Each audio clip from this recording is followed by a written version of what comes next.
We're incredibly grateful for your support. Before we begin today's tale, tell us, which city or country are you joining us from? We love connecting with our global audience. Now let's dive into today's story. James Morrison stood at his office window, surveying the Boston skyline he had helped shape over 2 decades. At 45, his muscular frame filled out his tailored suit with the same commanding presence that had intimidated competitors since he'd started Morrison Construction and Development. The reflection in the glass showed a man whose sharp features and steel-gray eyes conveyed authority without effort. He traced his finger along the edge of his mahogany desk, remembering the cheap particle board furniture from his first office. The memory of his father's bankruptcy still burned fresh, even after 30 years.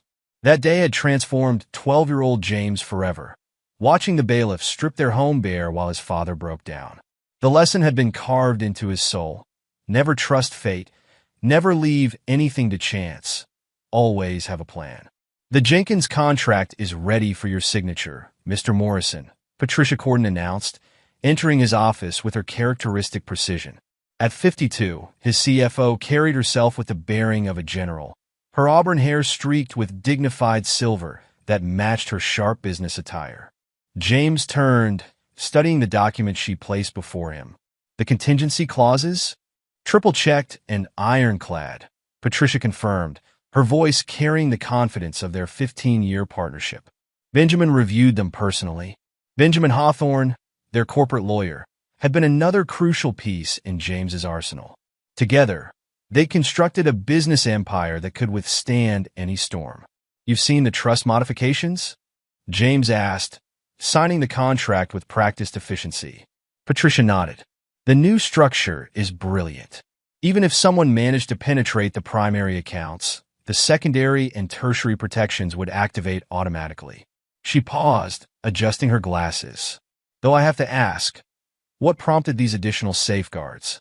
James's jaw tightened imperceptibly. Business is war, Patricia. You taught me that. And war requires preparation. She completed their long-standing mantra.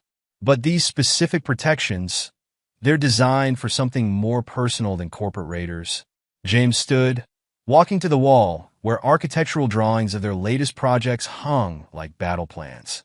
When my father lost everything, it wasn't just bad luck or poor planning. His partner, his best friend, had been embezzling for years. The bankruptcy was just the finale.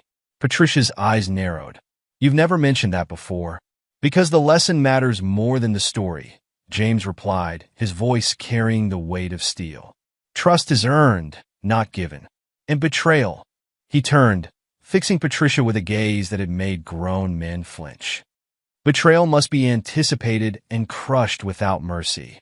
The intercom buzzed, interrupting their conversation. Mr. Morrison, your wife is here. Victoria swept into the office moments later, her presence transforming the space with practiced ease. At 42, she carried herself with the grace of the artist she was, her dark hair and elegant features still as striking as when James had first met her at that charity gala 17 years ago. James, darling, she smiled, crossing the room to kiss his cheek. Patricia, how lovely to see you. Patricia nodded professionally, gathering the contracts. Mrs. Morrison, I'll have these filed immediately, James. As Patricia left, Victoria perched on the edge of James's desk. I thought we could have lunch. It's been ages since we've done that.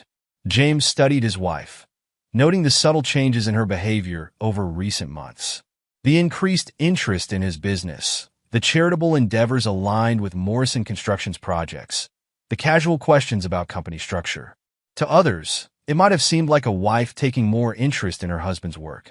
To James, it was a deviation from pattern that demanded investigation. I have meetings all afternoon, he replied, watching her reaction carefully. But tell me about your morning. How was your session with Richard?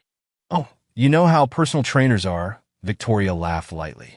Richard pushes me harder every time, but the results are worth it, don't you think? James smiled, revealing nothing of his thoughts about Richard Maxwell, the trainer Victoria had hired 3 years ago at Equinox Fitness. The same time frame as their Harbor Heights development project.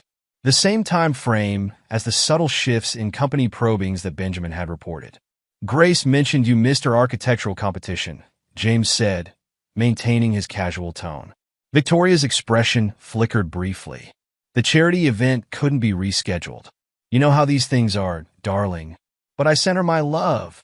Of course, James nodded, remembering Grace's face when she realized her mother wouldn't be there to see her win first place. His 15-year-old daughter had inherited his strategic mind along with her mother's artistic talent, channeling both into architectural designs that already showed remarkable promise. The intercom buzzed again. Mr. Morrison, Detective Torres is here. Send him in, James called out, noting how Victoria's posture shifted slightly at the mention of his old friend. Michael Torres entered with the confident stride of a man who'd worked his way up from beat cop to head of Boston PD's financial crimes unit. His police suit was as crisp as James's business attire, though it covered a frame that still reflected their shared boxing sessions at the gym. James, Michael nodded, then turned to Victoria. Mrs. Morrison. Detective, Victoria smiled, standing gracefully. I'll leave you boys to your business. James, dinner at 7? James watched her leave, the subtle sway of her hips practiced to perfection. Once the door closed, Michael's expression turned serious.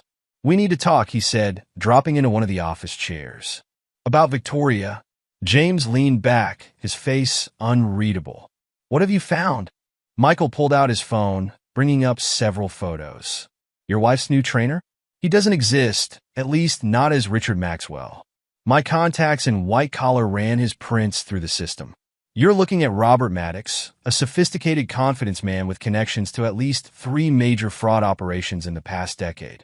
James absorbed the information without visible reaction, though his mind was already racing through contingencies. The charity events? Fronts, Michael confirmed. Some legitimate, some not. But they're all connected to a network of shell companies and art galleries. Your wife's friend Sophia Reeves? The gallery owner? She's Robert's sister, running a money laundering operation through art sales. James stood, moving to his private bar to pour 2 glasses of scotch. The Harbor Heights project? They're planning something big, Michael nodded, accepting the drink. The timing of funds transfers, the size of the project. It's perfect cover for major fraud. But James, he leaned forward, his voice dropping. Victoria's not just an innocent pawn in this. She's been actively involved from the beginning. James took a slow sip of his scotch, savoring the burn. Show me. Michael placed a USB drive on the desk. Financial records, surveillance photos, recorded conversations. They've been planning this for years, James. Victoria was specifically chosen because of her connection to you. And Grace? Your daughter's trust is secure, Michael assured him. Whatever they're planning, they can't touch those funds. But James, he hesitated. This goes deeper than money. The way Victoria talks about you in these recordings, it's cold, calculated. James set his glass down with deliberate care. Thank you, Michael. I'll need everything you can get me on their operation. Every detail, every connection. Already on it, Michael stood, straightening his jacket. But James, when this breaks, when you move against them, I can't be officially involved. The department will never know your role, James finished. This is personal, and personal matters require a personal touch. After Michael left, James remained at his desk, reviewing the files with methodical precision. Each document, each photo, each recorded conversation built a picture of betrayal so complete it would have shattered a lesser man. But James Morrison had spent his life preparing for exactly this moment. He pressed the intercom. Give me Patricia and Benjamin. Immediately, within minutes, his CFO and lawyer were seated before him, reviewing the evidence with professional detachment. The company's secure, Patricia confirmed, her voice tight with controlled anger. The new protocols we implemented last quarter were actually better protected than ever. Benjamin nodded, his legal mind already mapping strategies. They've been probing our trust structures, but hitting walls at every turn.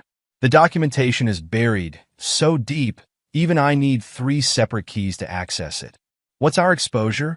James asked, his voice eerily calm. Minimal, Patricia replied. The Harbor Heights project has triple authentication on all transfers. Even if they manage to divert funds, Our holding accounts would flag and freeze any suspicious movements. And Victoria's personal access? Benjamin smiled thinly. Remember that refinancing paperwork she signed 3 years ago? The house, the cars, even her art studio, everything's in Grace's trust. Victoria's name isn't on any of it. James stood, walking to the window where Boston's financial district spread out before him like a battlefield. They'll move soon. The first major funds transfer for Harbor Heights is scheduled for next week. Your orders? Patricia asked, her tone making it clear she was ready for war. Let them think they're winning, James replied, his reflection in the glass showing a smile that would have terrified Victoria had she seen it. Let them think everything's going according to plan. And when they make their move... He turned, fixing his most trusted lieutenants with a gaze that held no mercy. We'll show them what happens to those who dare betray James Morrison. The sun was setting over Boston as Patricia and Benjamin left, casting James's office in deepening shadows. He remained at his desk, reviewing years of careful preparation that would soon prove their worth. On his computer screen, a photo of Victoria and Grace at last year's Christmas party seemed to mock him with its false happiness. Let them come, he thought, his fingers running over the USB drive Michael had left. Let them try their worst. They would learn, as his father's betrayer had learned, that some men are simply too dangerous to cross. The intercom buzzed one final time. Sir? Your daughter's here. Grace entered, her young face bright with excitement, clutching architectural drawings that probably represented her latest design inspiration. James felt his expression soften, the only genuine warmth he'd shown all day. For her, he thought, watching her spread the drawings across his desk. For her, he would make sure the lesson was unforgettable. Those who would harm his family would learn that James Morrison didn't just defeat his enemies. He destroyed them. Robert Maddox, known to the world as Richard Maxwell, stood in the private training room of Equinox Fitness, watching Victoria Morrison complete her cool-down routine. 3 years of careful planning had led to this moment, and he couldn't help but admire the precision with which everything had fallen into place. Your form is perfect, he commented, maintaining his professional trainer persona despite the intimate nature of their relationship. James must appreciate the results of our sessions. Victoria's laugh held a note of contempt that would have shocked Boston's social circles. James barely notices. He's too busy fortifying his precious empire. She stretched languidly, her expensive workout gear highlighting the results of their training. Speaking of which, I have something you'll want to see. She retrieved her phone, pulling up documents she'd photographed in James's home office. The Harbor Heights project specifications. Every detail, including the transfer schedules. Robert took the phone, his practiced eye scanning the information while maintaining awareness of their surroundings. The gym's security cameras had been on a convenient loop for months, thanks to Dominic Walsh's technical expertise, but habit had kept him alive in this business. Impressive, he murmured, sending the photos through their secure channel to Dominic. And James suspects nothing? Please, Victoria scoffed, beginning her stretches. He's actually pleased that I'm taking an interest in his work. Men like James are all the same, so convinced of their own brilliance that they never see the knife until it's in their back. Robert studied her with professional appreciation. Victoria had proven to be more than just their access point to Morrison Construction. Her natural talent for deception, her ability to maintain her social facade while systematically betraying her husband. It was almost artistic. The charity gala tomorrow night, he said, helping her with her shoulder stretch, using the contact to maintain their chemistry. Everything's in place? Victoria's smile held genuine pleasure. Sophia's outdone herself. Half of Boston's elite will be there, laundering their money through overpriced art while pretending to care about underprivileged children. She lowered her voice, though they were alone. The fake Monet is already drawing attention. By the time anyone realizes it's worthless, we'll be long gone with the Harbor Heights money. Later that evening, Robert met with Dominic Walsh in their secure office, disguised as a tech startup in Cambridge. Dominic's workspace reflected his personality. Multiple screens displaying code, security feeds, and financial data, all carefully protected from outside observation. The Morrison financial structure is unlike anything I've seen, Dominic admitted, pulling up complex diagrams. Every time I think I've mapped their security, another layer appears. It's like they're expecting someone to try exactly what we're planning. Robert leaned over Dominic's shoulder, studying the displays. James Morrison's reputation isn't just for show. His father's bankruptcy taught him paranoia early. He pointed to one of the diagrams. Focus on the Harbor Heights transfer protocols. That's our window. Already on it, Dominic typed rapidly, bringing up new screens. Victoria's access codes get us through the first level. The timing has to be perfect. The moment the legitimate transfers begin, our system diverts a percentage through the shell companies. Small enough to avoid immediate detection. Large enough to make it worth the risk. How much? 12 million minimum, Dominic grinned. By the time anyone realizes, the money will have bounced through so many accounts it'll be impossible to trace. Robert's phone buzzed Victoria, sending her daily update. The message made him smile. James is working late again. Apparently, the poor man's tired of his wife's disinterest in intimacy. If he only knew. Across town, Sophia Reeves supervised the final preparations for her gallery's charity event. The space had been transformed, featuring carefully selected pieces that would appeal to Boston's wealthy patrons. The star attraction, the recently discovered Monet, held pride of place. The provenance documents are perfect, she told Robert when he arrived for a final inspection. Even the experts are convinced. By the time they discover otherwise, the money will be clean and the painting will have, unfortunately, been damaged in transit to its new owner. Robert studied the painting with genuine appreciation. You've outdone yourself, sis. How many pieces are we moving tomorrow night? 6, Sophia smiled, adjusting her designer glasses. All authenticated masterpieces. All sold to carefully selected buyers who don't ask too many questions about where their money goes after the sale. And Victoria's role?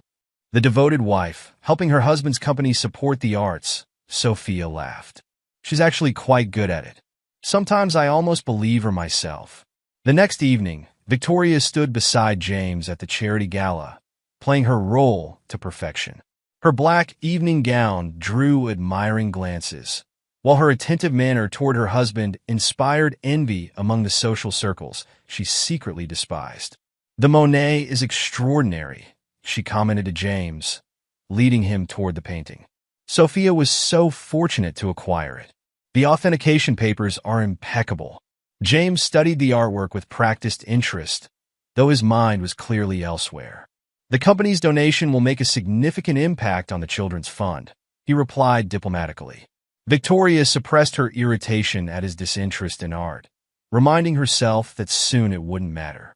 She caught Robert's eye across the room, where he maintained his trainer persona while mingling with other fitness-conscious socialites. I need to speak with the caterers, she excused herself, squeezing James's arm affectionately. The salmon puffs are disappearing too quickly. Instead, she found her way to a private corner where Robert waited. The brief encounter looked innocent to observers, a client consulting her trainer about exercise routines. The words they exchanged were anything but innocent. Everything's set, Robert murmured. Dominic's programs are in place. The moment the Harbor Heights transfers begin next week, our system activates. Victoria felt a thrill of anticipation. James signed the final authorizations today. He's focused on some new security protocols Patricia's implementing. They actually think they're protecting themselves. Any problems with Grace? Victoria's expression hardened slightly. My daughter's too busy with her architectural dreams to notice anything.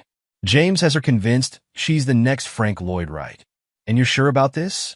Robert asked, studying her carefully. Once we move, there's no going back. Your life here, your relationship with Grace. I've been playing the devoted wife and mother for 17 years, Victoria interrupted, her voice cold. Grace chose her side the moment she decided to become James's protege instead of following my artistic path. As for James, she smiled, an expression that would have chilled her husband had he seen it. He's about to learn that not everything can be controlled, no matter how many contingency plans you make. They separated smoothly, returning to their respective roles. Victoria rejoined James, who was deep in conversation with some city officials about zoning regulations. She touched his arm possessively, maintaining their public image of marital harmony. Soon, she thought, watching him command the room with his usual authority. Soon you'll understand what it feels like to lose everything you've built. The thought gave her more pleasure than any of their years together had provided. The warning signs were there, though James Morrison's growing suspicions remained hidden behind his impassive exterior. The monthly poker game with Michael Torres provided a secure setting for sharing concerns, their friendship of 30 years allowing for candid conversation. "People don't change without reason," Michael commented, studying his cards while really watching James's reaction. Victoria's sudden interest in the business, these charity events she's organizing with Morrison Construction's backing. "It's a pattern I've seen before." James raised the bet, his poker face revealing nothing. "Patterns interest you, detective?" 3 construction companies in the past 5 years, Michael continued, matching the raise. "All hit during major development projects. The method's sophisticated. By the time anyone realizes what's happened, the money's gone through so many channels it's practically untraceable." "And Victoria's art gallery connections?" Michael's expression tightened. "Sophia Reeves has appeared on our radar before. Nothing concrete, but there's a pattern of high-value art sales followed by questions about authentication. Perfect way to launder money, if someone were so inclined." Their chips clicked against the felt as they played, the conversation appearing casual to anyone watching. But both men knew the stakes were far higher than their poker pot. Grace's architectural competition was last week, James mentioned, dealing the next hand. Victoria missed it, claimed a charity event took priority. Michael's eyebrows rose slightly. "The same event where that Monet sold for $8 million? The timing was interesting," James agreed, his tone neutral despite the anger simmering beneath. Grace won first place. Victoria sent flowers the next day. The detective gathered his chips after winning the hand. "How did Grace take it?" "My daughter's stronger than people realize," James replied, his pride evident. "But she spent that evening in my office, working on new designs." Said the studio she used to share with Victoria felt empty. Later that week, James watched Grace work at her drafting table, set up in the corner of his home office. Her natural talent had evolved into serious skill under professional tutoring, her designs showing a sophistication that belied her 15 years. "Mom's acting weird," Grace commented without looking up from her work. "She barely looks at my drawings anymore. Last year she couldn't wait to see them." James moved to study the design she was perfecting. "Tell me about this one." "It's a community center," Grace explained, her enthusiasm pushing aside her concerns about Victoria. "See how the structure integrates with the existing park? The solar panels are disguised within the architectural elements. And these curves aren't just aesthetic. They channel natural light and improve energy efficiency." "Impressive," James noted, genuinely appreciating the technical skill and creative vision displayed. "Have you shown this to the Harbor Heights development team?" Grace's face lit up. "Really? You think it's good enough?" "I think it's exactly what the project needs," James smiled, one of his rare genuine expressions. "We'll set up a meeting next week." The moment was interrupted by Victoria's voice from downstairs. "James? Are you up there?" Grace's expression closed slightly, her pencil moving with more force than necessary. James squeezed her shoulder supportively, before heading downstairs to find Victoria dressed for an evening out, her appearance as flawless as always. "Going somewhere?" he asked, noting details that others might miss. The particular perfume she wore only for special occasions, the subtle makeup that spoke of careful preparation. "Sophia's hosting a private showing," Victoria replied, checking her reflection. "Some potential buyers are interested in that new contemporary piece." James maintained his neutral expression. "The one with questionable provenance?" Victoria's pause was barely noticeable. "All the documentation is in order." "Really, James? Not everything needs your level of scrutiny." "Grace won first place in her competition," he said, watching her carefully. "The flowers were a nice touch." "Of course she did," Victoria smiled, though the expression didn't reach her eyes. "She's so like you, always planning, always building." "Sometimes I hardly recognize my artistic little girl anymore." The words carried a subtle bite that James filed away with all the other evidence he'd been gathering. "Will you be late?" "Don't wait up," Victoria called over her shoulder, already heading for the door. I might meet some friends after the showing. You know how these art world gatherings can go? James watched her leave, noting the spring in her step that spoke of anticipation rather than simple social pleasure. Upstairs, he heard Grace return to her drafting table, the soft sound of pencil on paper carrying its own kind of comfort. His phone buzzed, a message from Patricia. The new security protocols were in place.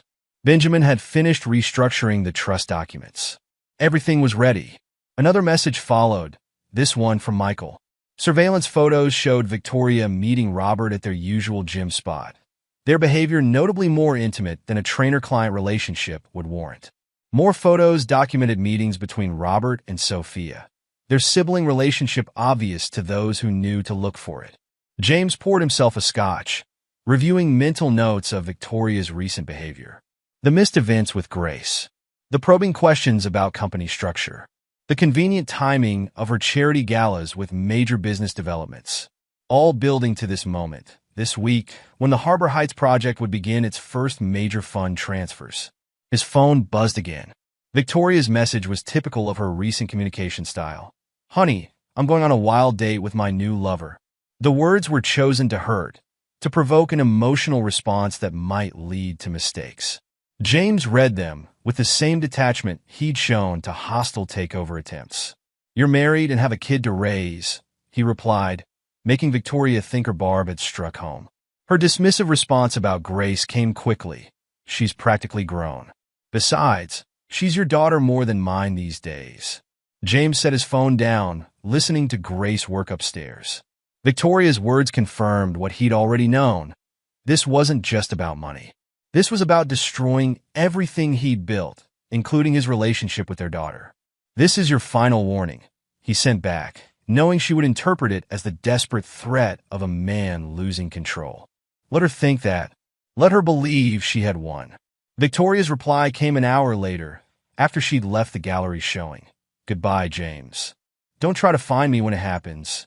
Upstairs, Grace's drafting lamp still illuminated her work. James climbed the stairs quietly, not wanting to disturb her concentration. She'd moved on to a new design, this one incorporating elements of strength and security into its aesthetic appeal. Everything's ready, he thought, watching his daughter work. Let them make their move. Let them think they've won. The trap was set. All that remained was to watch it spring. The door closed behind Victoria with a finality that echoed through James Morrison's study. He remained seated at his desk, his expression carved from stone as he reached for his phone. A single text to Patricia Corton, scorched earth. The CFO's response came immediately. Executing Protocol 7. James activated his secure line to Benjamin Hawthorne. Begin the sequence. Already in motion, the lawyer replied, his voice tight with controlled anger. You should know, we've detected sophisticated probing of our trust structures over the past months. The attempts originated from inside our network. Victoria's access codes? Used as cover for something much more complex. Whoever's behind this has serious technical capability. They've been mapping our entire financial architecture. James's fingers drummed once on his desk, his only outward sign of tension. Activate the secondary protocols. I want every transaction from the past 3 years audited. All of them? Benjamin's surprise was evident. That's thousands of every single one. James's voice carried the weight of command that had built his empire. Start with the Harbor Heights project. Focus on subcontractor payments, material purchases, anything that could be manipulated without triggering immediate alerts. Patricia's voice cut in on the conference line. Emergency procedures are active. All accounts now require triple authentication for transfers. I've frozen the secondary channels and activated our ghost protocols. The trust documents? James asked. Sealed tighter than a nuclear bunker, Benjamin confirmed. Even I can't access them without 3 separate keys and your direct authorization. Grace's voice drifted down from upstairs, where she was still working on her designs. The sound hardened James's resolve. Patricia, initiate full surveillance on Victoria's known associates. I want every connection mapped, every financial transaction traced. Already done, Patricia replied. You should see what we've found on her art gallery friend, Sophia Reeves. The woman's been involved in some questionable authentication processes for high-value pieces. Keep digging, James ordered. Benjamin, activate our legal team. I want every contract, every document Victoria's touched in the past 5 years reviewed. Look for patterns, inconsistencies, anything that deviates from standard procedure. What about Grace's trust? Benjamin asked. Untouchable, James stated flatly. I want confirmation that all properties, including the house, are secured under her protection with Patricia as trustee. Done years ago, Patricia interjected.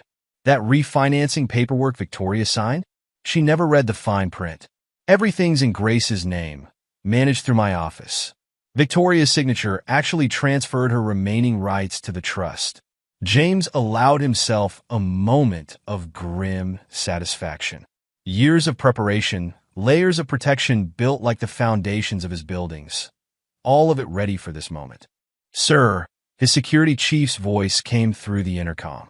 Detective Torres is at the gate. He says it's urgent. Send him up.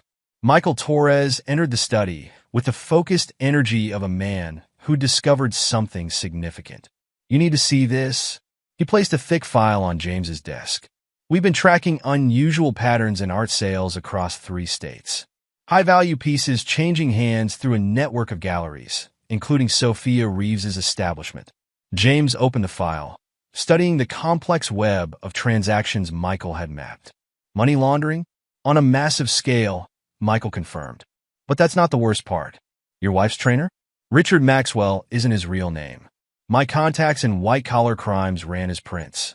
You're dealing with Robert Maddox, a sophisticated confidence man linked to major fraud operations across the country. The revelation didn't surprise James as much as it should have. In retrospect, the signs had been there. Victoria's sudden interest in his business, the convenient timing of Richard's appearance with the Harbor Heights project, the subtle probing of company defenses. How long have they been watching us? James asked, though he suspected the answer.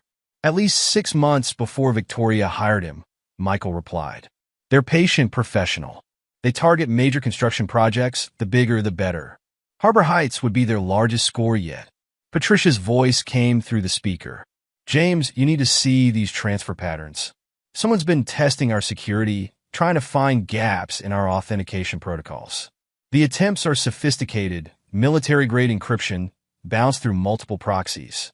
Their tech expert, Michael nodded. Dominic Walsh. He's a ghost in the system, but his work has a signature. We've seen it in 3 other construction company breaches. James stood, moving to the window where Boston's financial district spread out before him. His reflection showed a man ready for war. Patricia, implement the blackout protocols. I want every system locked down, every access point triple secured.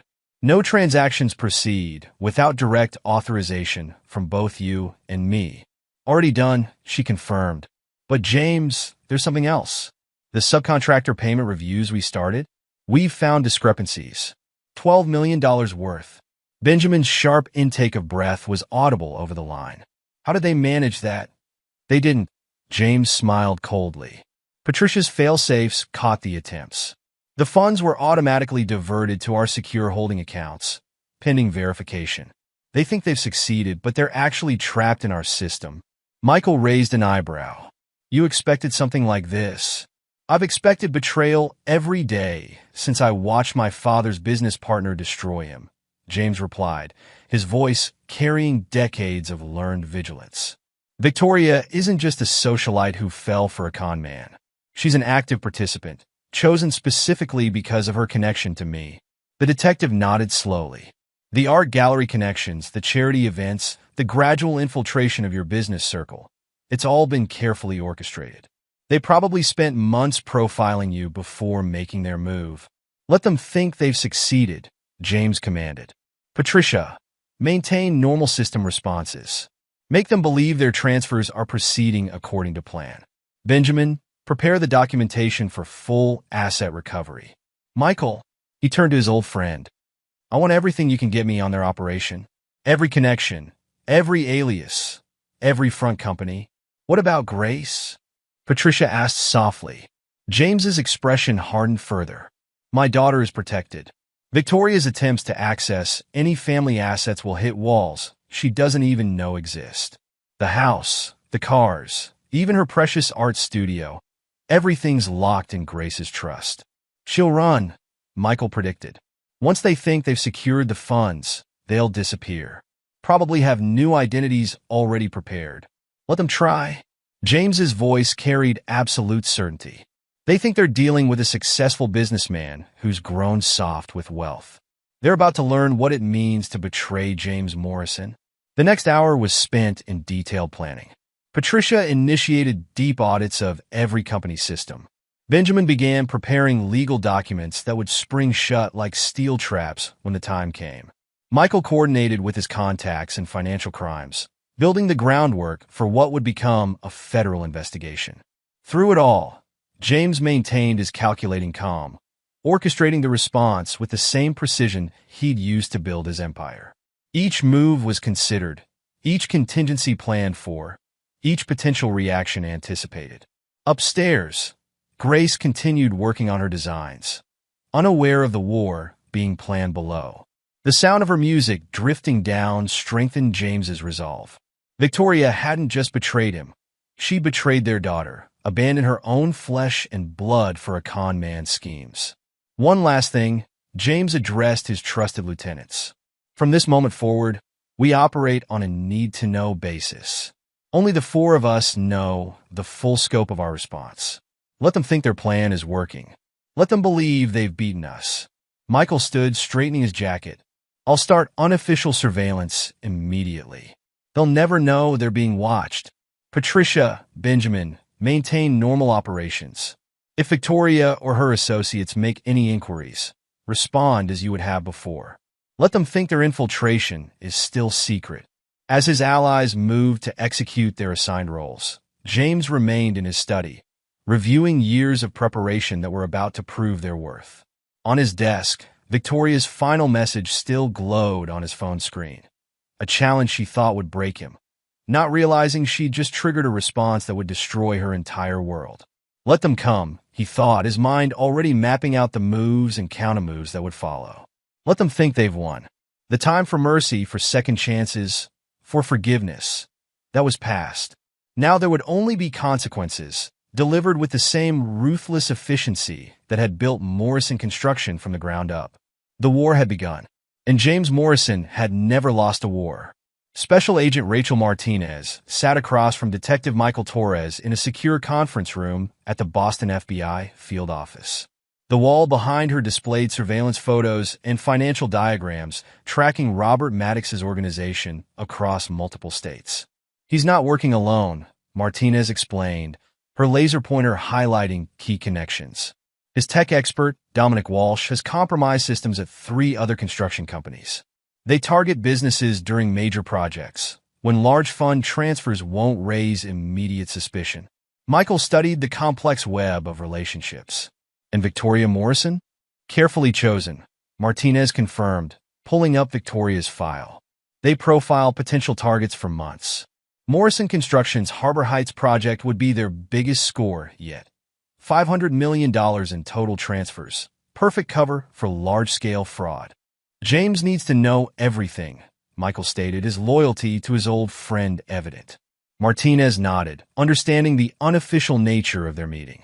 Officially, this is an ongoing federal investigation. Unofficially, she passed him a secure drive. Everything we have on Maddox's operation, including his connection to Sophia Reeves, the gallery owner, Robert's sister, Martinez revealed, bringing up another set of photos. She runs a sophisticated money laundering operation through art sales. High-value pieces with questionable authentications. Private buyers who don't ask questions. It's the perfect way to clean large sums. Back at Morrison Construction's headquarters, Patricia Corden worked through the night, her computer screens displaying complex financial data. Benjamin Hawthorne sat nearby, reviewing legal documents with focused intensity. Look at this, Patricia called, highlighting a series of transactions. The way they structured these subcontractor payments, it's brilliant in a twisted way. If we hadn't had the verification protocols in place. Benjamin moved to study the screen. They nearly got 12 million through before our safeguards caught it. The question is, do we let them know we've detected the fraud? James was clear. Patricia replied. Let them think they're winning. Every attempt they make reveals more of their network. The lawyer nodded, returning to his documents. The trust structures are holding. Victoria's attempts to access company assets keep hitting walls she didn't even know existed. The look on her face when she realizes all those refinancing documents she signed actually transferred everything to Grace's trust. Speaking of Grace, Patricia glanced at her watch. James is meeting with her now. She needs to understand enough to be protected, without knowing the full scope of her mother's betrayal. In James's office, Grace sat across from her father, her young face serious as she absorbed his carefully worded explanation. The company's going through some security updates, James explained, watching his daughter's reactions. I need you to be extra careful with any documents or information you have access to. No sharing designs or project details with anyone, including your mother. Grace's architectural sketches lay between them on the desk, her talent evident in every line. Is that why Mom's been asking about my Harbor Heights designs? James felt a surge of pride at his daughter's perceptiveness. You've noticed changes in her behavior? She's different, Grace admitted, her fingers tracing the edge of her drawings. The questions she asks, the way she looks at my work, it's like she's searching for something specific. In the art studio, she hesitated. She hasn't set foot in there for weeks. Trust your instincts, James advised, his voice gentle despite the rage he felt toward Victoria's manipulation. You have good judgment, Grace. Use it. Meanwhile, across town, Robert Maddox met with Dominic Walsh in their secure office. The tech expert's frustration was evident as he gestured at his screens. Something's wrong, Dominic insisted, pointing to lines of code. The transfers are going through, but there's a pattern I can't quite grasp. It's like the money's there, but not there. Robert leaned over the displays, his confidence showing the first hints of strain. Explain? The system accepts our commands. The transfers appear to process, but Dominic pulled up more data. There's an echo in the verification protocols. Something buried so deep I almost missed it. Can they trace it back to us? That's just it, Dominic frowned. The coding is extraordinary. Multiple layers of security, fail-safes I've never seen before. It's like the whole system was designed to... He stopped, realization dawning. Designed to what? Robert demanded. Designed to catch exactly what we're trying to do, Dominic whispered. James Morrison, he's not just some rich developer. He built his entire company like a fortress. Robert's phone buzzed, Victoria, messaging from another charity event. James suspects nothing, she reported. He's too focused on the Harbor Heights project to see what's happening. If she had seen her husband at that moment, directing his forces with military precision, she might have reconsidered her assessment. In his office, James coordinated with his team via secure channels. The FBI connection is unofficial, Michael reported. But Martinez is building a federal case. She's been tracking Maddox's operation for years. Sophia's gallery? James inquired. Central to their money laundering, Michael confirmed. High-value art sales, all with just enough documentation to appear legitimate. They've done this before, James. Multiple times. Patricia's voice joined the conference. The holding accounts are working perfectly. Every dollar they think they're stealing is actually trapped in our system, tagged and traced. The evidence trail is irrefutable. Benjamin, all legal preparations are complete, the lawyer reported. The moment we move, every asset will be frozen. Victoria's attempt to access company funds will trigger automatic lockdowns she doesn't even know exist. James absorbed the information, his mind calculating moves and countermoves. Maintain surveillance. Let them think their plan is proceeding. Every attempt they make adds to the evidence against them. Later that evening, Victoria returned home to find James in his study, apparently absorbed in Harbor Heights project documents. Her practiced smile revealed nothing of her true intentions. Working late again? She asked, her tone perfectly calibrated to seem caring. James looked up, his own expression giving away nothing of what he knew. Harbor Heights requires attention to detail. Every element must be precise. Victoria moved to perch on his desk, a familiar gesture that had once seemed intimate but now felt like an invasion. You work too hard, darling. You should learn to trust others more. Trust must be earned, James replied, the double meaning lost on his wife. Speaking of Harbor Heights, how was the charity event? I understand Sophia sold several pieces. Oh, you know how these things are, Victoria waved dismissively. The wealthy love to feel philanthropic while acquiring art.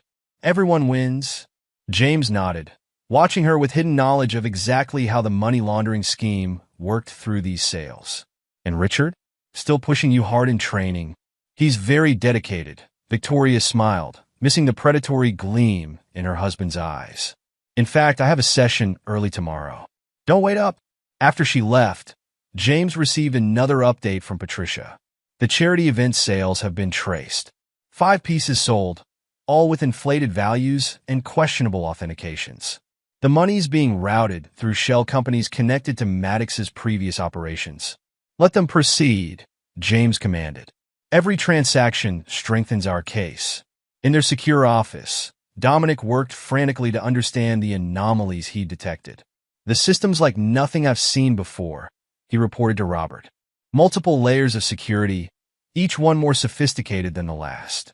It's like trying to break into a digital fortress. Keep trying, Robert ordered, his own confidence showing cracks.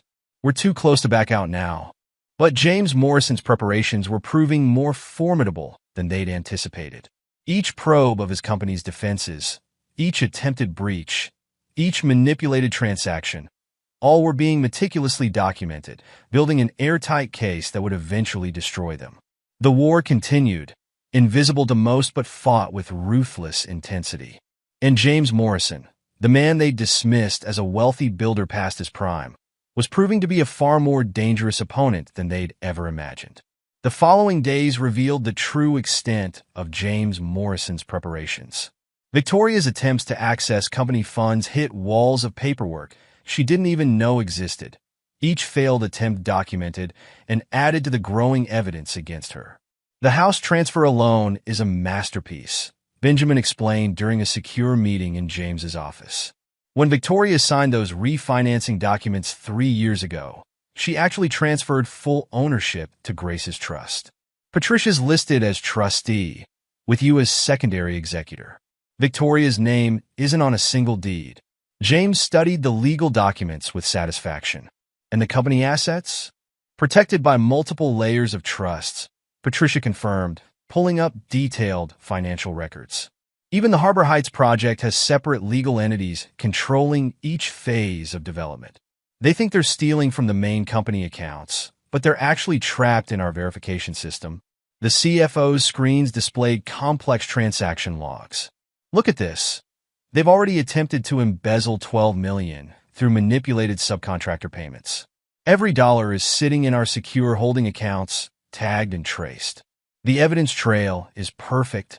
Michael Torres entered, carrying new surveillance photos. Martinez's team has been tracking their movements. Sophia's gallery is definitely their money laundering hub. They've sold over 20 pieces in the past month alone, all with questionable authentications. Victoria's involvement? James inquired, his voice cold. Active participant from the beginning, Michael confirmed. She was specifically chosen for this operation, James. Her social connections, her position as your wife. They've been planning this for years. Grace's voice drifted down from her upstairs workspace, the sound of her architectural software clicking as she refined her designs. The noise strengthened James's resolve. Show me the full financial structure, he commanded. Patricia brought up detailed diagrams on the main screen. The company's divided into multiple entities, each with its own security protocols. Even if they managed to breach one section, the others would automatically lock down. It's like a financial version of a nuclear submarine, multiple watertight compartments. The trust documents? James asked. Benjamin opened his legal files, layered like an onion. Each shell appears normal until you try to access it. Then you hit another level of security. Victoria's lawyers will spend years trying to unravel it, but Grace's inheritance is completely protected. And the Harbor Heights project? That's the brilliant part, Patricia smiled grimly. The $12 million they think they've stolen? It's actually providing us with a perfect record of their methods. Every transfer attempt, every account they've used, it's all being logged and verified. James studied the complex web of protection he'd built over years. Show me their latest attempts. Patricia brought up new data. They're getting frustrated. Their tech expert, Dominic Walsh, has tried to breach our secondary systems 4 times in the past 2 days. Each attempt was blocked and documented. He knows something's wrong, Michael added. Martinez's surveillance shows increased activity at their operations center. They're starting to realize they're not dealing with a normal corporate target. Benjamin reviewed more legal documents. The evidence we're gathering, it's beyond anything they could fight in court. Bank records, transfer logs, surveillance footage. Every attempt they make strengthens our case. And Victoria's personal assets? James inquired. Non-existent. Patricia confirmed with professional satisfaction. Everything of value is either company property or in Grace's trust. The art studio, she thinks, is her private sanctuary, listed as an educational facility under Grace's name. The cars? Company leased. Even her personal accounts are actually subsidiary to the main family trust. James allowed himself a moment of grim pleasure. She never read the documents, did she? People rarely do. Benjamin smiled coldly. She was so busy playing her role as the supportive wife. She signed everything we put in front of her. Each signature transferred more control to the trust structure. What about Robert's previous operations? James asked, turning to Michael. The detective brought up FBI files. 3 construction companies in the past 5 years. Same basic method. Identify a major project, infiltrate through personal connections, then strike during large fund transfers. But they've never encountered security like yours. Dominic Walsh's capabilities? Exceptional, Patricia admitted. But he's facing systems designed specifically to catch this kind of attack. Every time he probes our defenses, he leaves more evidence. Grace appeared in the doorway, architectural drawings in hand. Dad, I've finished the community center revisions. Do you have a minute? James's expression softened slightly. Always for you. Come show me. As Grace spread her designs across a side table, the others watched with mixed emotions. This was what they were really protecting. Not just money or reputation, but a future that Victoria had tried to destroy. Keep monitoring, James ordered his team quietly. Document everything. When we move, I want no possibility of escape. The meeting dispersed, each member returning to their assigned tasks. James remained with Grace, discussing her architectural innovations while his machines of justice continued grinding forward. Victoria's betrayal would be answered not with quick revenge, but with the same methodical precision that had built his empire. The trap was set, the evidence mounting, the noose tightening with each passing day. Victoria and her conspirators thought they were executing a brilliant plan. They didn't realize they were actually sealing their own destruction. James Morrison's hidden blade was not a single weapon, but an entire arsenal of legal, financial, and strategic preparations. When it finally struck, there would be no escape, no mercy, and no forgiveness. Special Agent Rachel Martinez studied the monitors in the FBI's mobile command center, tracking multiple surveillance feeds of Victoria Morrison's activities. Each screen displayed a different aspect of the operation they'd spent months building. Target is moving, her lead agent reported. She's entering Sophia Reeves's gallery for the private showing. Martinez nodded, her attention focused on the larger operation. Status on Walsh? Still at his workspace. He's been trying to access the diverted funds for 6 hours straight. In his secure office at Morrison Construction, James Morrison watched similar feeds alongside Patricia Corton. His CFO systems tracked every digital attempt Walsh made to breach their security. He's getting desperate, Patricia noted, pointing to the attack patterns. Look at these attempts. He's abandoned subtlety completely. James studied the data with cold satisfaction. Show me the holding accounts. Patricia brought up the financial displays. The $12 million Walsh and Maddox thought they'd stolen sat safely in protected accounts, each attempted access adding to the evidence against them. They still think they succeeded, Patricia explained. Every time they try to move the money, our system feeds them false confirmations while documenting their methods. The intercom buzzed. Sir, Detective Torres and Agent Martinez are here. James activated the secure conference room's protocols. Michael entered with Martinez, both carrying fresh intelligence. Walsh is leaving breadcrumbs everywhere, Martinez reported, spreading photos across the table. He thinks he's covering their tracks, but Patricia's security team has been documenting every move. The art gallery? James inquired. Michael pulled up surveillance images on the main screen. Sophia is hosting another private showing tonight. We've identified 6 pieces with fraudulent authentications. The buyers are all connected to previous money laundering operations.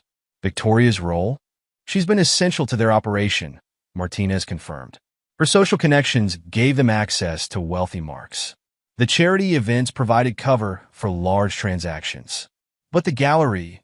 She paused, bringing up financial records. That's where it gets interesting. James leaned forward. Show me. Sophia Reeves has been running this scheme for decades, Martinez explained.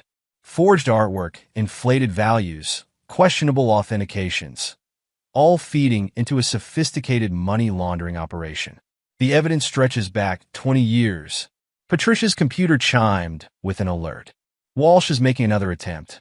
He's trying to access the Harbor Heights project accounts directly now. They watched as Walsh's increasingly desperate attempts bounced off their security protocols. Each failed access revealed more of his methods, his digital signature becoming clearer with every try. He knows something's wrong, Patricia observed. The funds aren't where they should be. He can see the transfers completed, but he can't actually access the money. Let him keep trying, James commanded. Every attempt strengthens our case. Martinez nodded approvingly. We've been tracking their operation for years, but they've never left such a clear evidence trail before. Your security systems are proving more effective than any trap we could have set.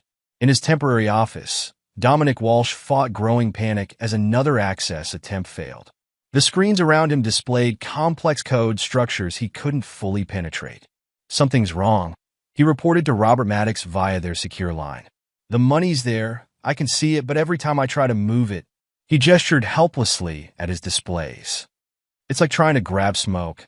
At Sophia's gallery, Victoria circulated among wealthy patrons, playing her role of sophisticated art consultant.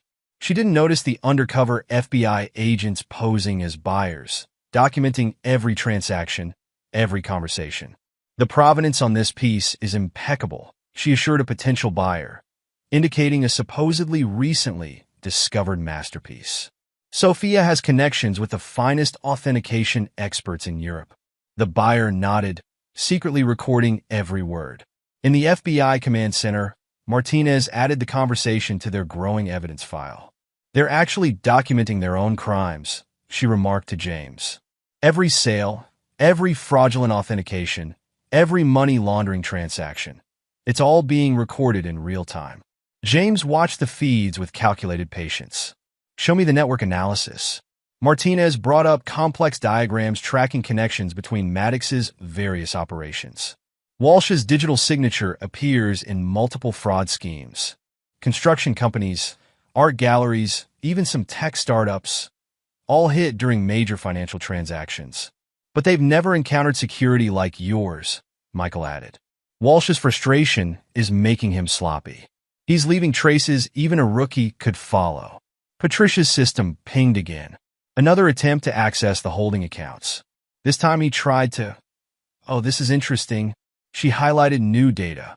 He's finally realized something's fundamentally wrong with the transfers. Look at these diagnostic attempts. James studied the patterns. He's discovering our trap. Too late to help them, Martinez smiled grimly. We have everything we need. Digital forensics, financial records, surveillance footage.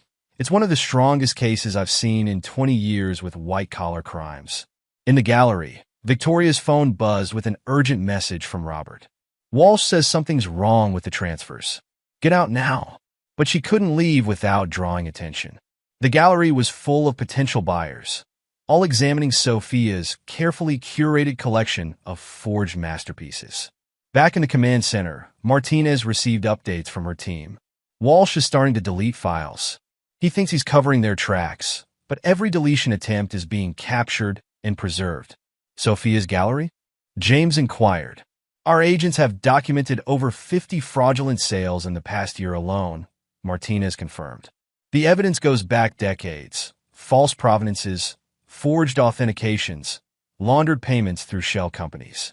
It's a complete picture of organized crime in the art world. Patricia's screens lit up with new alerts. Walsh is making his move. Mass deletion attempts across their entire network. Let him try, James commanded. Every file he deletes is already preserved in our secure servers. They watched as Walsh frantically attempted to erase evidence of their operation, unaware that each action only strengthened the case against them. The trap had sprung perfectly, turning their own expertise against them. Sir, Patricia called out, Victoria just tried to access her private accounts. James nodded, unsurprised. Show me. The screens displayed Victoria's growing panic as she discovered every account frozen, every asset locked down, every escape route closed. The walls of James Morrison's financial fortress were proving impenetrable. It's time, Martinez announced, checking her tactical displays. Teams are in position across 3 states. On your word, Mr. Morrison. James studied the monitors showing his wife's increasingly desperate attempts to contact Robert, Walsh's futile efforts to delete evidence, and Sophia's continued sales of forged artwork. Everything was documented, everything preserved, everything ready for the final stroke. Execute, he commanded, his voice carrying the weight of absolute authority. Martinez spoke into her secure line. All teams, Operation Artemis is go. Move in. The FBI takedown unfolded with military precision across 3 states. In his Cambridge office, Dominic Walsh's frantic deletion attempts were interrupted by the tactical team's entry. He barely had time to reach for his dead man switch before agents secured his hands behind his back. Target 1 in custody, the team leader reported. In the mobile command center, Martinez watched the synchronized operation through multiple feeds. Status on the gallery? Teams in position, waiting for the next sale to complete. Inside Sophia Reeves's gallery, the evening's featured auction proceeded with artificial elegance. Sophia stood at the podium, unaware of the agents positioned among her wealthy clientele. And now, ladies and gentlemen, our recently authenticated Monet. Her presentation was cut short by the tactical team's entry. FBI, everyone remain where you are. Sophia's practiced composure cracked as agents secured the artwork and began corralling suspects. Her attempts to reach her phone were blocked by an agent in evening, who'd been posing as a buyer. Sophia Reeves, Martinez's lead agent, announced, "You're under arrest for fraud, money laundering, and conspiracy."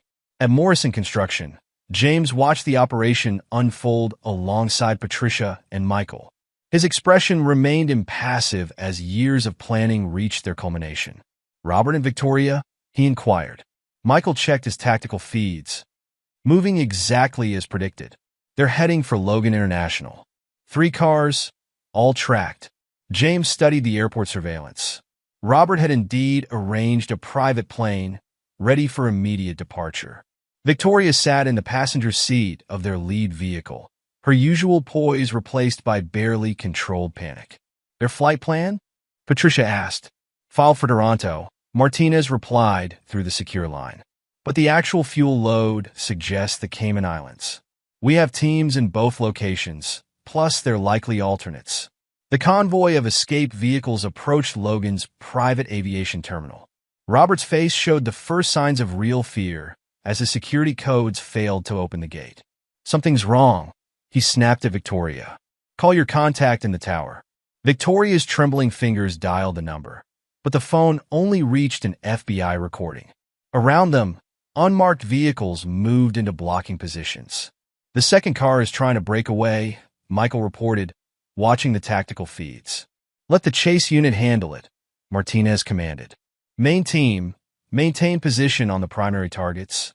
Robert finally noticed the closing trap. His attempt to reverse was blocked by police vehicles appearing from hidden positions. FBI teams emerged from the surrounding buildings, weapons ready.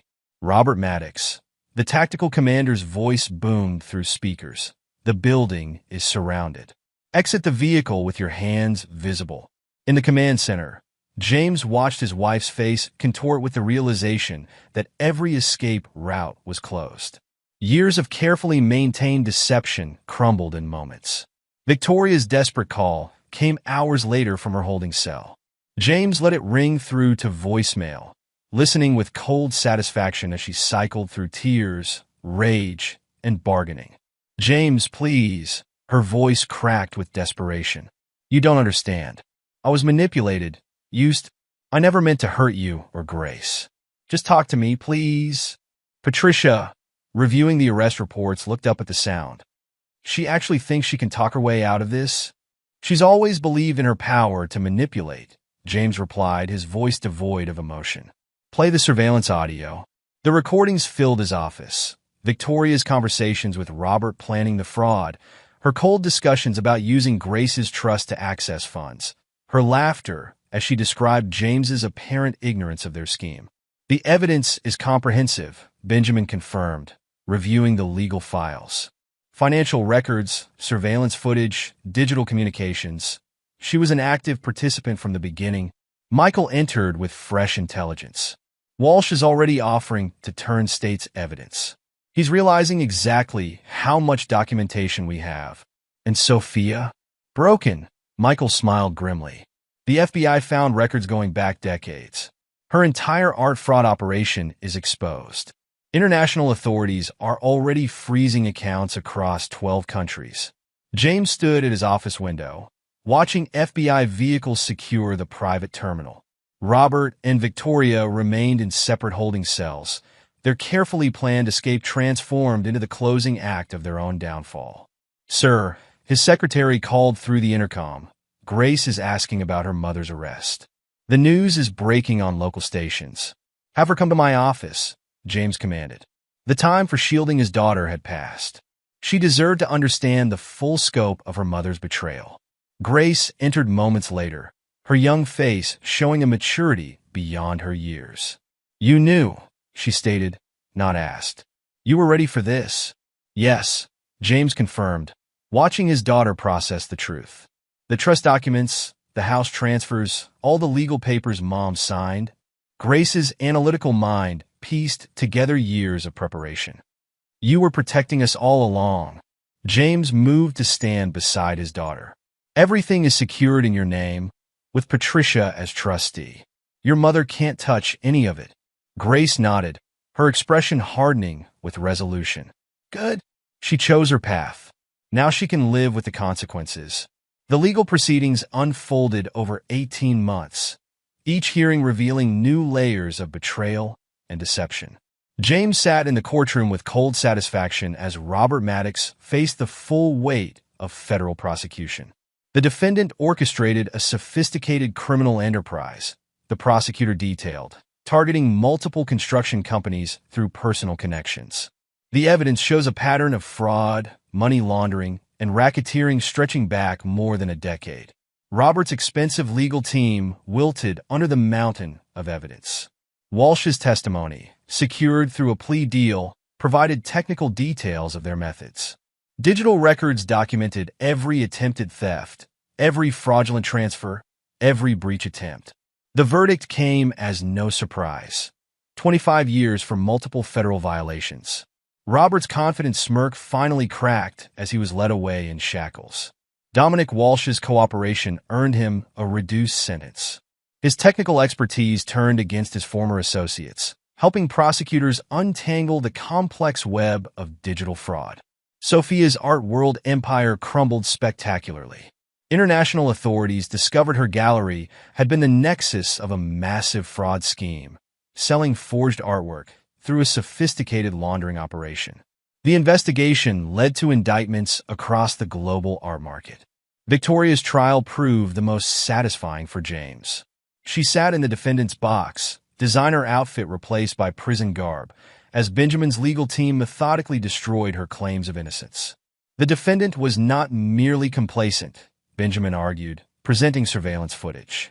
She was an active participant, chosen specifically for her connection to Morrison Construction. The evidence shows years of calculated deception. Victoria's tearful testimony about being manipulated by Robert collapsed under cross-examination.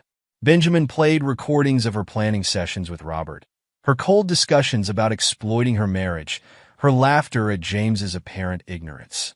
"Mrs. Morrison," Benjamin pressed, How do you explain your recorded statement about using your daughter's trust to access company funds? Victoria's carefully constructed facade of victimhood shattered. Her attempts to appeal to James in the courtroom met his impassive gaze. The divorce proceedings moved with unprecedented speed, supported by the criminal convictions. Victoria's claims to marital assets were systematically dismantled. Your Honor, Benjamin presented, the defendant's actions constitute a clear breach of fiduciary duty. The trust documents she signed, believing them to be routine refinancing papers, actually transferred all assets to her daughter's protected trust. The judge's ruling was unequivocal. Victoria would leave the marriage with nothing but her crimes. 8 years in federal prison gave Victoria ample time to contemplate her choices. Upon release, she found herself blacklisted from both the art world and Boston's social circles. Her attempts to contact Grace met swift legal response. Restraining orders and court injunctions erected an impenetrable barrier. James watched his empire grow stronger from the aftermath. Morrison Construction and Development doubled in size, the Harbor Heights project standing as a testament to resilience. The company's board expanded to include both Patricia and Michael Torres, the latter now retired from the police force and heading their enhanced security division. Grace, at 17, blazed her own trail at MIT's accelerated architectural program. Her designs caught the attention of major firms, combining her father's pragmatic strength with her own innovative vision. The time she once spent in Victoria's art studio was now invested in learning the construction business from James. In his new penthouse, overlooking the completed Harbor Heights development, James reviewed the latest project proposals. Grace's signature on the architectural plans promised a future built on stronger foundations than before. The business world whispered about the man who turned betrayal into triumph. His employees spoke with pride about his loyalty to those who stood faithful. But it was the precision of his revenge, the methodical destruction of those who tried to destroy him, that truly cemented James Morrison's reputation. Victoria's release from prison 8 years later meant nothing to the empire she'd tried to steal. Her attempts to rebuild her life met the same steel walls as her earlier schemes. The art world shunned her, social circles closed ranks, and her desperate letters to Grace returned unopened. From his office window, James could see the Boston skyline his company had helped shape. Each building stood as a monument to preparation, to the understanding that trust must be earned and betrayal must have consequences. The architectural plans on his desk, bearing Grace's distinctive style, promised new additions to that legacy. The war was over. James Morrison had not only defended his empire, he'd expanded it. The price of betrayal had been paid in full, measured in years of incarceration and permanent exile from the world Victoria had tried to manipulate. In the end, it wasn't the revenge that defined him, but the precision with which he'd protected his life's work. The business world learned a valuable lesson. James Morrison didn't just defeat his enemies. He erased them. Long epilogue. 5 years after Victoria's release from federal prison, James Morrison stood in his expanded office atop the Morrison Tower, the newest addition to Boston's skyline. At 55, his presence commanded even more authority than before, success and vindication having only strengthened his natural power. The Tokyo contract is ready for your signature, Patricia Corden announced, entering with her characteristic precision. Now executive vice president of Morrison Construction and Development, she'd helped double the company's international presence. Grace's design modifications? James inquired, reviewing the documents. Incorporated and enhanced, Patricia confirmed. The Japanese investors were particularly impressed by her integration of traditional elements with modern security features. At 25, Grace Morrison had emerged as one of architecture's rising stars. Her signature style, combining innovative design with impenetrable security, reflected lessons learned from both parents, though she'd long since rejected one of those influences. Speaking of Grace, Patricia continued, the restraining order violation report just came in. James looked up sharply. Victoria attempted to approach Grace at the MIT guest lecture series. Security intercepted her before she got within 50 feet. Michael's team handled it quietly.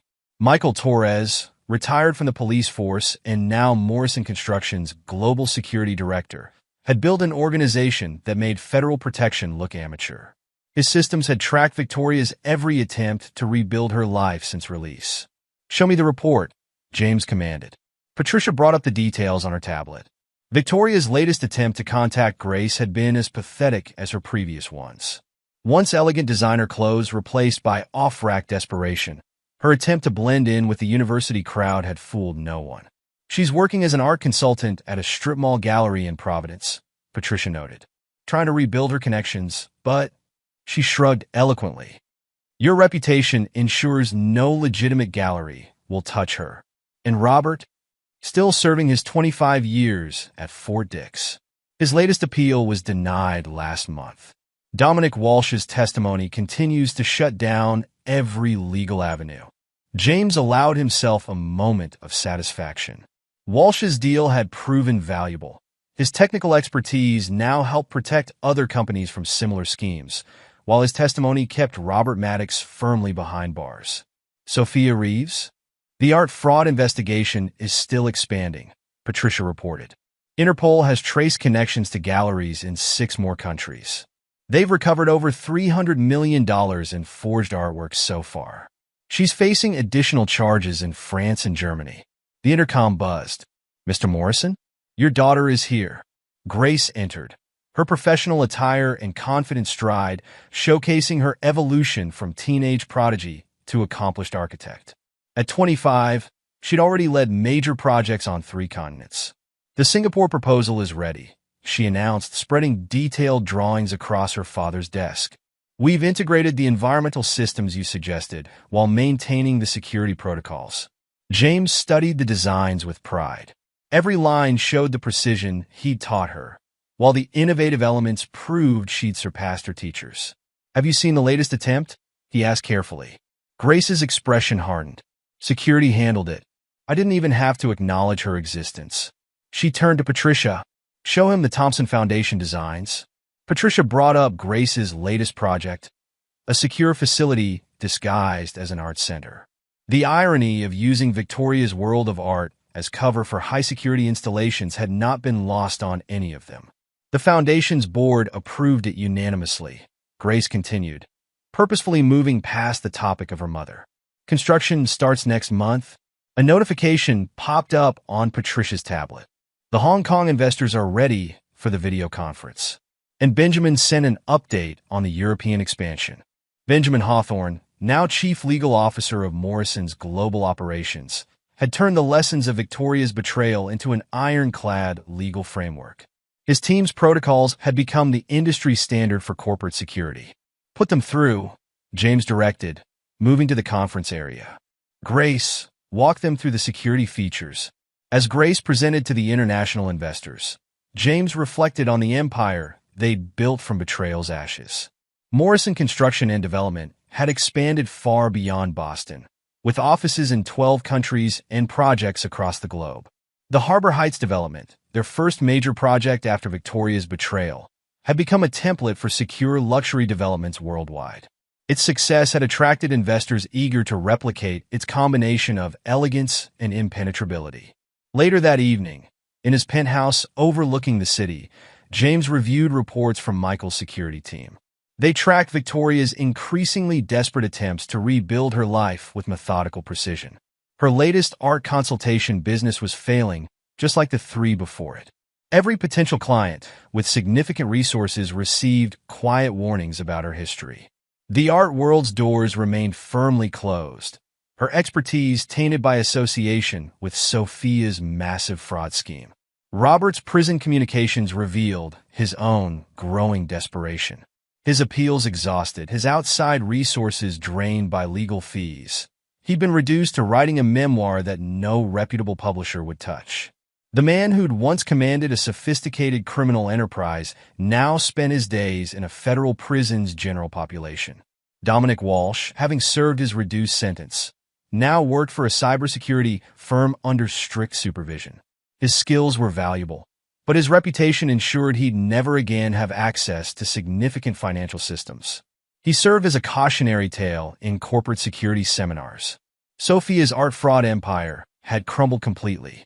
International investigations had exposed decades of forgery and money laundering. Museums and collectors worldwide were still discovering her fake masterpieces in their collections, each revelation adding years to her sentences in multiple countries. A message from Grace appeared on James's secure phone. Tokyo team loves the design. Dinner to celebrate? Your choice of restaurant? He replied, proud of her latest success. Grace had grown into everything Victoria had abandoned. Talented, disciplined, and absolutely loyal to the family legacy. She'd taken the art she once shared with her mother and transformed it into something stronger, just as James had transformed Betrayal into empire. Victoria's latest financial records appeared in James's daily briefing. Her attempts to access old social connections had failed consistently. Former friends refused to acknowledge her, charity boards rejected her applications, and social invitations never arrived. The woman who'd once commanded Boston's elite social circles now lived in a modest apartment above a convenience store. Sir, his security chief called through the intercom. Ms. Winters attempted to send another letter to Grace's office. Standard protocol, James commanded. The letter would be documented and destroyed like all its predecessors. The contrast between his children's trajectories gave James particular satisfaction. Grace's success grew monthly, her designs reshaping skylines across Asia and Europe. Meanwhile, Victoria's only other child, a son born during her brief second marriage after prison, struggled with the stigma of his mother's notoriety. A report from Michael's team detailed Victoria's latest living situation. The Providence Strip Mall gallery barely covered her rent, forcing her to supplement her income with private art lessons to disinterested housewives. Her attempts to date had failed as potential partners discovered her history. James closed the reports, turning to the architectural plans spread across his desk. Grace's signature on the Tokyo project represented everything he'd fought to protect: talent, integrity, and the unshakable strength that came from understanding Betrayal's cost. The empire he'd built with Patricia, Benjamin, and Michael had become something far greater than Victoria had tried to steal. Morrison Construction and Development now shaped the very definition of secure development worldwide. Their projects combined beauty with impenetrability, Grace's designs ensuring that every structure they built was both elegant and unassailable. From his penthouse view, James could see the lights of his buildings defining Boston's skyline. Each one represented a victory over those who'd tried to destroy him. Each success another reminder that betrayal carried consequences that echoed through generations. Victoria's betrayal had tested his empire's foundations and found them unshakable. In trying to destroy him, she'd only proved the wisdom of his preparations, the loyalty of his allies, and the strength of the legacy he'd built. Grace's dinner invitation reminded him of where true victory lay, not in Victoria's destruction, but in the stronger future built from her betrayal's ashes. His daughter had taken the artistic talent she'd inherited from her mother and forged it into something Victoria could never taint. The James Morrison of today commanded more than just a construction empire. He'd become a living legend in business circles, his story a cautionary tale about the price of betrayal and the value of preparation. Those who'd stood with him, Patricia, Benjamin, Michael, and Grace, had risen with his success, their loyalty rewarded with power and position. And somewhere in Providence, in a cramped apartment above a convenience store, Victoria Winters lived with the consequences of her choices. No second chances, no redemption, no forgiveness. Just the hollow echo of opportunities destroyed and a daughter's love forfeit. The empire hadn't just survived, it had transcended. And in the end, that was James Morrison's true revenge. Building something so magnificent from betrayal's ruins that even his enemies had to acknowledge its glory. Grace's success, Victoria's exile, Robert's imprisonment, Sophia's disgrace, all stood as testament to a fundamental truth. James Morrison didn't just defeat his enemies. He erased their very hope of redemption. And there you have it. Another story comes to an end. What did you think? I'd love to hear your thoughts in the comments below. If you enjoy this story, consider joining our community by subscribing. It means the world to us. For more stories like this one, check out the recommended videos on screen. and I'll see you there.